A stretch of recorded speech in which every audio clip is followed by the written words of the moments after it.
যে আমার আরেকটা মজা আমি কিছু 70 টাকা লেগে দিছে কেডা লেখে দিছে ওই যে আলু লেগে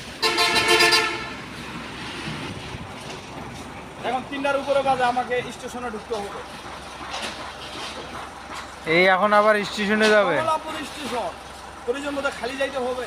আর না হলে ওই যে আপনার মতো যাত্রী নিয়ে যেতে হবে রাস্তা কিছু করার নাই স্টেশনে গিয়ে বসতে হবে দেখেন তাই একটা যাত্রী পাইলে মাশাআল্লাহ 10টা টিম মারতে হয় না ইয়েস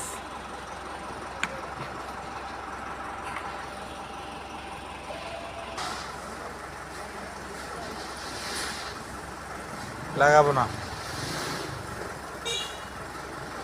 সিগারেটে দিয়ে দিলাম তবু নেশা হয় কম নাকি আমি 3 বাসি খেয়ে আছি এটা না খেলে আমার